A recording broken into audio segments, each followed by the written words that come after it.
하나님의 말씀 봅니다. 요한계시록 제14장, 오늘은 14절부터 20절에 있는 말씀 보겠습니다. 요한계시록 제14장 14절부터 20절에 있는 말씀 교독합니다. 또 내가 보니 흰 구름이 있고 구름 위에 인자와 같은 이가 앉으셨는데 그 머리에는 큰 면류관이 있고 그 손에는 예리한 낫을 가졌더라.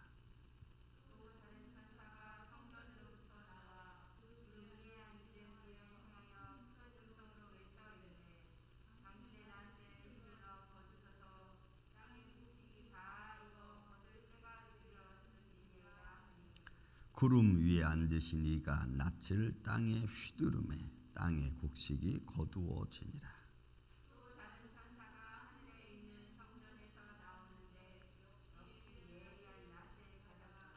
또 불을 다스리는 다른 천사가 제단으로부터 나와 예리한 낫 가진 자를 향하여 큰 음성으로 불러 이르되 너 예리한 낫을 휘둘러 땅의 포도송이를 거두라. 그 포도가 익었느니라 하더라.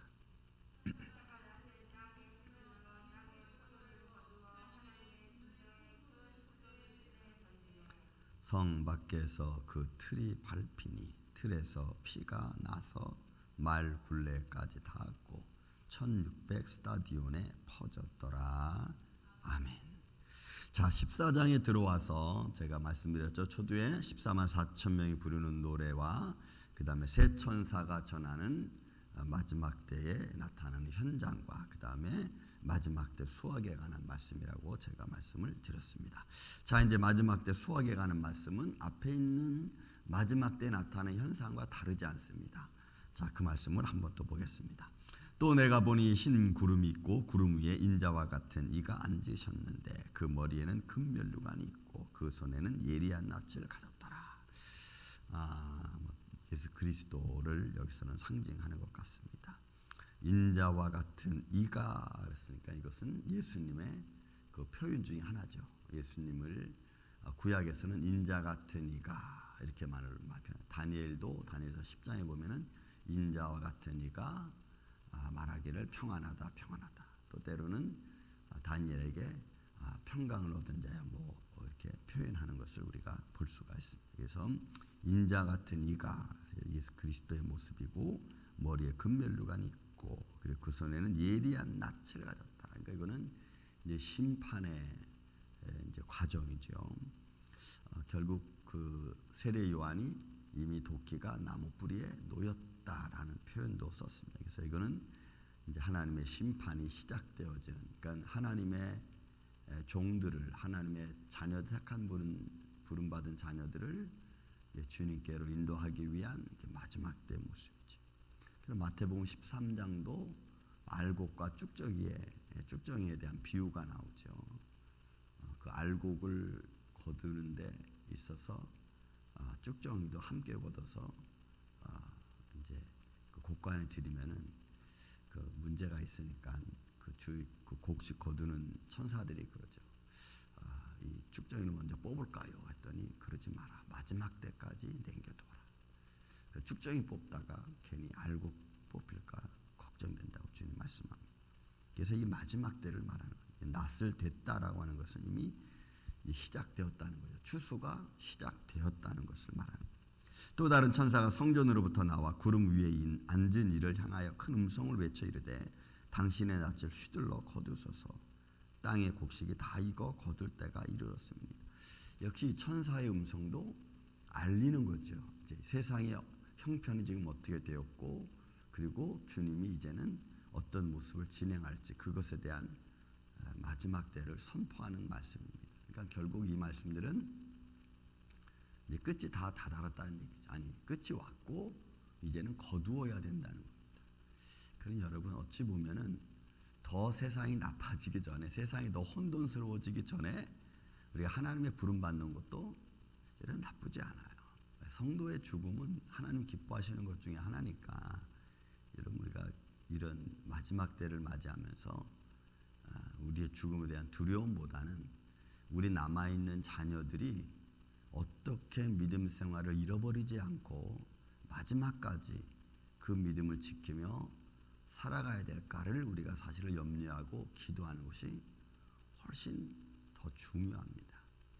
여러분, 저나 여러분이나 이제 믿음에 대한 것이 섰고 죽음에 대한 두려움을 우리가 잃어버렸다면 이제 우리가 걱정할 것은 나 죽음에 대한 것이 아니라 앞으로 어린아이들이 성장해서 더 혼란한 세대, 더 하나님 말씀이 더 침범받고 연약한 이 시대를 어떻게 살아가서 저들이 하나님 나라에 갈 수 있을까? 이걸 우리가 염려해 주는 것이 훨씬 더 중요합니다. 그래서 여러분, 마지막 때 여러분 임신한 자에게 화가 있으리로다. 이 정도니까 여러분, 저것이 예수님의 그 하나님이 천지 만물을 창조해놓고 인간이 주신 축복 중에 축복이 뭐죠? 생육하고 번성하라예요.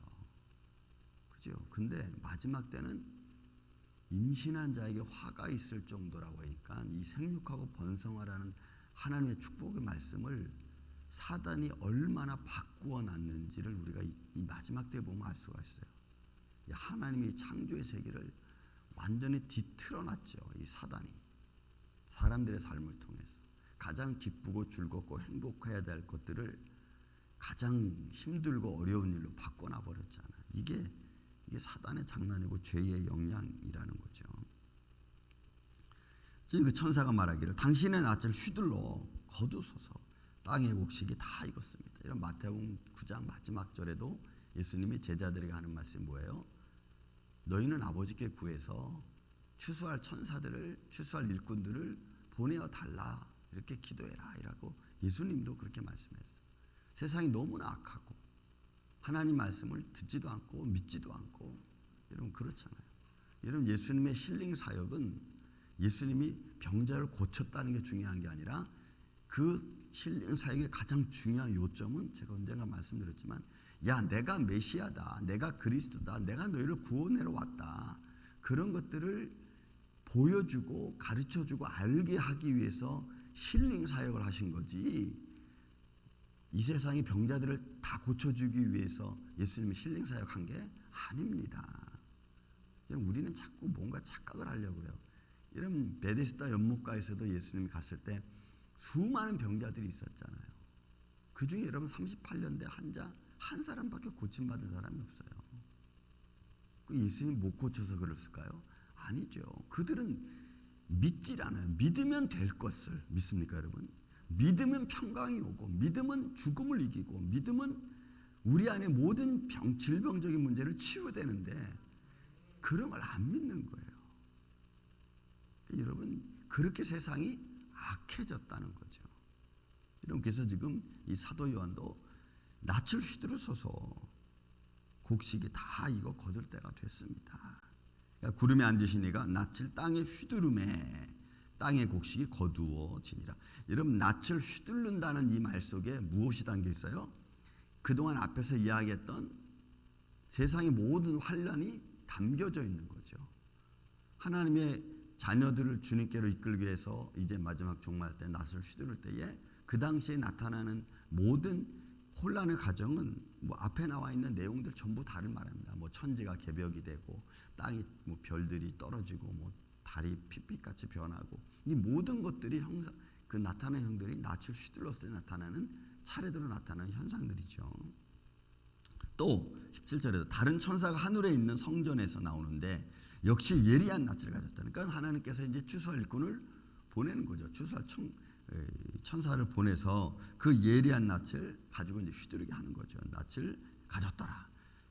또 불을 다스리는 다른 천사가 제단으로부터 나와 예리한 낯 가진 자를 향하여 큰 음성으로 불러 이르되 너 예리한 낯을 휘둘러 땅에 포도송이를 거두라. 그 포도가 익었느니라 하더라. 그러니까 결국 이 모든 시작은 이제 우리 가운데 가까이 왔고, 또 하나님 편에서는 이미 시작되었으니까 어떤 모습으로 진행되어지는지는 이제 시간에 따라서 점점 그게 더 분명하게 나타나겠죠.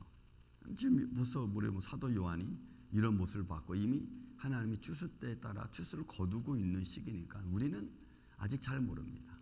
이게 어떻게 또 현장에서 궁극적으로 더 이런 모습이 드러날지 아직은 우리가 잘 몰라요. 이미 진행은 되었죠. 하나님의 일이 진행되고 있고 지금도 진행되어지고 있고 그리고 끝을 향하여 달려가고 있지 않습니까?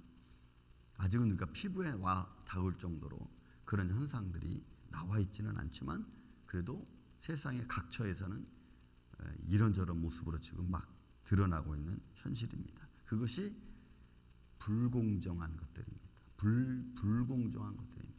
거짓이 난무하고 여러분 거짓이 난무하고 그 다음에 여러분 이 전도서 말씀처럼 솔로몬이 말하기를 소위 말해서 재판하는 곳에 가서 공의가 있는가 보았더니 공의가 없더라 그래요. 거기에도 그런 거죠. 그러니까 재판이 불공정하고 삶이 불공정하고 정확하게 심판을 해야 될 곳이 안 되고 여러분 요즘에 올림픽 지금 이제 끝났지만 아주 일본 올림픽은 세상에 말하는 더러운 올림픽으로 지금 막 평정나 있죠. 심판인들이 컴퓨터를 통해서 정확하게 나왔는데도 고집대로 자기 고집대로 왜 그런지 모르겠어. 자기가 잘못한 것을 인정하고 그리고 그것을 받아들이면 되는데 안 받아들여요. 여러분 카메라로 찍어서 들이대는데도 아니라는 거예요. 그런 뻔뻔함이 어디 있어. 그러니까 세상은 불공정한 모습이 최악을 향해 달려가고 있고 이런 그것들이 굳이 무슨 게임에서만 그렇겠습니까? 인간과 인간 사이에서도 그런 모습이 아주 두드러지게 나타나는 거죠. 뻔뻔스럽게 면전에 대고 거짓말하고 면전에 대고 아니라고 그러고 그러니까 이런 뭐 어떻게 말하겠어요. 여러분 세상이 점점 그렇게 돼가는 거죠. 디모데후서 3장 1절 2절에 있는 말씀처럼 만물의 마지막 때가 가까웠을 때 제일 먼저 나타나는 것이 사람들이 자기를 사랑하고 여러분 이 자기 사랑이라는 것은 자기애인데 이게 사실은 나쁜 게 아니에요. 좋은 건데 이 좋은 것이 거만해지고 교만해지고 자만해지면 이게 이제 무서워지는 거죠. 왜?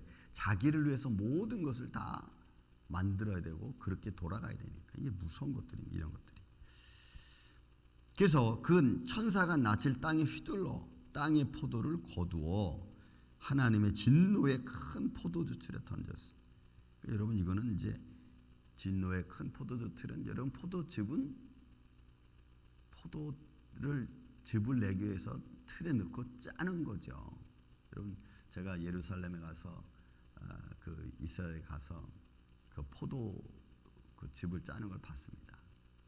그 아주 원시적인 방법인데 큰 이런 바닥에다가 틀을 이렇게 크게 만들어 놓고 거기다 포도주를 넣고 약간 기울인 거죠. 한쪽에 구멍을 내고 그 포도즙이 떨어지면 그게 받을 수 있는 이 바구니, 이 항아리 같은 걸 놓고 그래서 그 안에 들어가서요 발로 다 밟아요.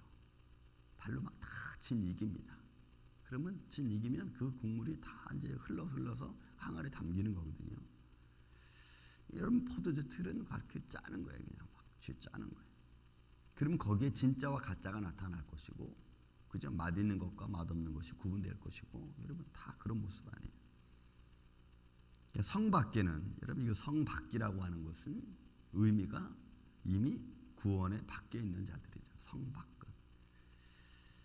그 틀이 밟히니 틀에서 피가 나서 말 굴레까지 닿고 그러니까 이건 세상이 온통 환란에 휩쓰이는 것을 이렇게 사실 표현을 하고 있습니다. 그러니까 이런 모습 보면은 구원받는 자와 하나님의 자녀, 그러니까 머리에 성령으로 인침받은 자와 짐승의 표를 받은 자, 믿는 자와 믿지 않는 자, 하나님의 심판은 정확하죠. 여러분 하나님의 심판은 회색지대가 없습니다. yes, no입니다. 그냥. 그래서 믿는 자와 믿지 않는 자가 정확히 구분될 것이고 또 수고한 자에 대한 상급은 하나님이 반드시 준비될 것이고 그러니까 여러분 이 백보자의 심판의 앞에서는 그 누구도 여러분 조금 이렇게 나 좀 누구 손잡고 끼어 들어가야지 뭐 이런 거 없습니다. 여러분 이거는 1대1입니다. 아버지와 나 여러분 1대1입니다.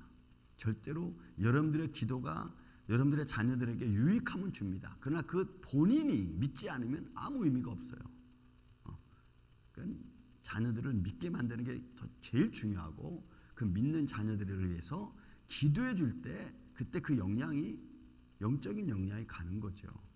그래서 여러분 자녀들을 우리 앞으로 이 후대의 아이들을 믿게 해주는 게 가장 중요해요. 믿음을 갖고 살아갈 수 있도록 우리가 교육하는 거죠. 여러분, 믿음 교육이 최고입니다. 그것이 바로 되어질 때 그들 시대에서 그들이 바로 서서 자기들의 일을 감당하겠죠. 또한 하나님이 그들을 그렇게 인도하실 줄로 믿습니다. 그래서 하나님께 맡기고 우리가 그렇게 가는 거예요. 그러므로 이제 이 14절부터 시작해서 20절까지 나온 것은 이제 마지막 때 심판, 예수 그리스도께서 이런 말씀으로, 말씀이 칼 아닙니까? 여러분, 칼이죠. 좌우의 날쌘검이죠. 그의 입에서 칼이 나와서 모든 적군들을 물리치는 것은 말씀이 심판이 되고 말씀이 기준이 되는 거예요. 그래서 여러분, 우리는 말씀으로 무장해야 될 줄로 믿습니다. 우리의 심령이 그렇게 견고하게 서서 시대의 변화에 따라서, 환경의 변화에 따라서 우리가 말씀을 어떻게 대처하고 어떻게 서서 견고하게 나아갈 것인가. 여러분, 이런 믿음으로 오늘 이 하루도 여러분 우리가 승리하시기를 저는 주의 이름으로 축원을 드립니다. 사랑과 은혜가